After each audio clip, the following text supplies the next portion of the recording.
Hello, my name is Ben Sheen. I'm a managing editor here at Stratfor, and I'm joined today by Mark Fleming-Williams, Europe and economic analyst. Today we'll be looking at the Scottish independence argument.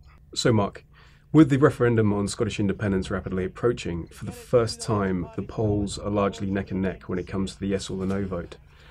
What do you think we would actually see if Scotland did vote to devolve from the Union? The answer is that, first of all, we would see panic. The UK government up to this point has been woefully unprepared for a yes vote. There is no timeline laid out for what will happen immediately after an independence vote.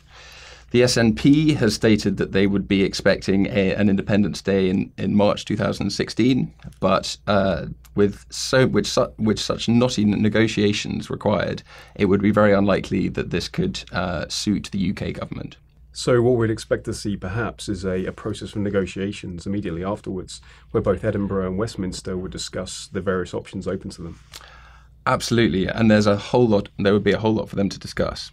Negotiations, the main negotiation would be over currency. That's the big issue. The SNP have been clear that they would expect the UK to agree to a currency union. Mark Carney, the chairman of the Bank of England, came out this morning to say that a currency union would not be within the UK's best interests.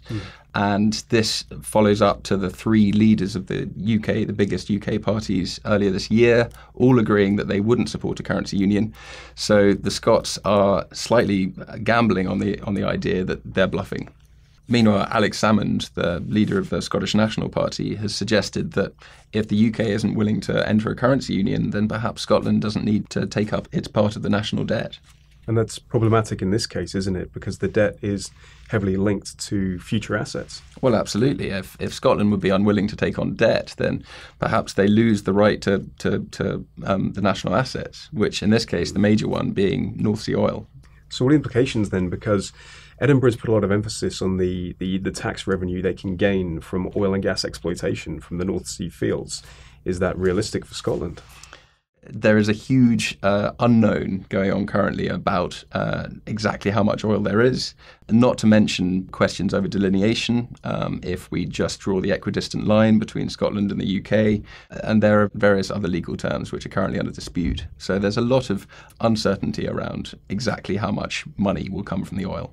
So there are some difficult decisions that will have to be made in the Scottish Parliament in Edinburgh, but likewise there are some tough calls for Westminster as well.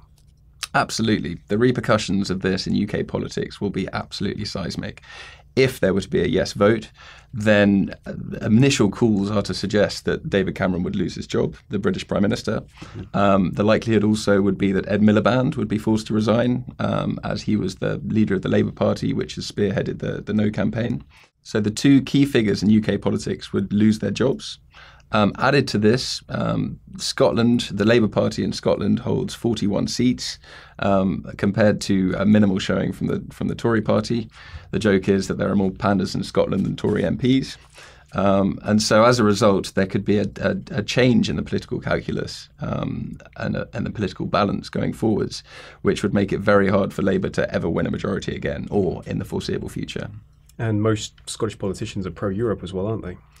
Absolutely. Well, most Scottish politicians are pro-Europe, and the populace is very pro-Europe as well.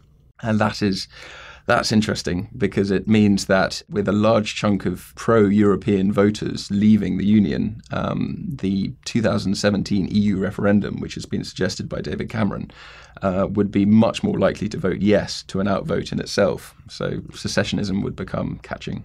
And that's something we've been focusing on, certainly here at Stratfor, looking at the wider implications for Europe. The fact that there are various secessionist movements around Europe. And if Scotland were to devolve from the Union, what would they take away from that act in itself? Secessionist tendencies are very fashionable across Europe at the moment. We've seen in Catalonia a growing desire for a growing call for independence. It's not new, but it's been rising, potentially sparked by this coming referendum in Scotland.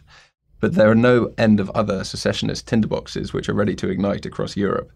There are parts in the north of Italy which have long been desiring independence, along with a big dividing line which runs through the centre of Belgium, as well as some Hungarian ethnic minorities in Romania.